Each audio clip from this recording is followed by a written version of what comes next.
बदलापूर बलात्कार प्रकरणातील अक्षय शिंदे हा कुणी सोज्वळ महापुरुष नाही, तो कुणी महात्मा नाहीये. त्यामुळे त्याला फाशीची शिक्षा व्हायलाच हवी. पण फाशीची शिक्षा होताना एक कायद्याची प्रक्रिया असते, ती फॉलो केली पाहिजे. या देशाचा शत्रू म्हणवणाऱ्या कसाबला सुद्धा फाशी देताना एक कायद्याची प्रक्रिया संपूर्णतः पार पाडली होती आणि तीच कायद्याची प्रक्रिया अक्षय शिंदे प्रकरणात सुद्धा पार पडायला हवी होती.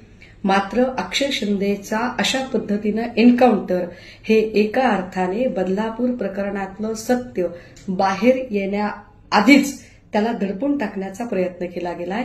या सगळ्या प्रकरणाच्या निमित्ताने काही प्रश्न निर्माण होतात.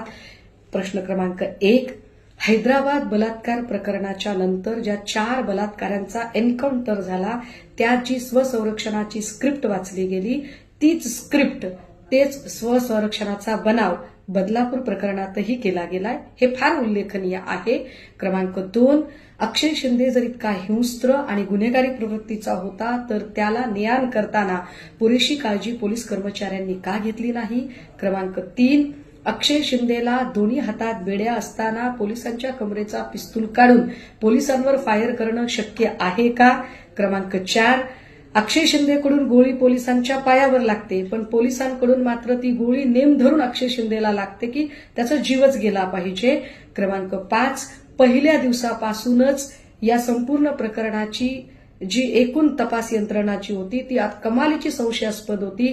पोलिसांचा तपासच संशयास्पद रीतीने होत होता. त्यात बदलापूर प्रकरणात शाळेची संबंधित संस्थाचालक आपटे अजूनही फरार आहे, त्याला अटक का केलं गेलं नाही. या सगळ्या प्रकरणाची, या सगळ्या प्रश्नांची उत्तरं पोलिसांनी दिलेली नाहीत. सबब या प्रकरणात हलगर्जीपणा करणारे हे सगळे जे पोलीस कर्मचारी आहेत ते तात्काळ निलंबित व्हायला हवेत. या प्रकरणामध्ये संबंधित सगळ्या आरोपींची आणि तपास करणाऱ्या अधिकाऱ्यांची सुद्धा नार्को टेस्ट व्हायला हवी. या प्रकरणाची सीबीआय चौकशी होणं गरजेचं आहे. आणि आता तरी सत्तेचा मोह सोडून थोडी तरी कायद्याची चाड म्हणून, कारण म्हातारी वेल्याचे दुःख नसते पण काळ सोकावतो, म्हणून तरी देवेंद्रजी राजीनामा देणार आहात का तुम्ही? तुम्ही पाहत आहात विस्टा न्यूज मराठी.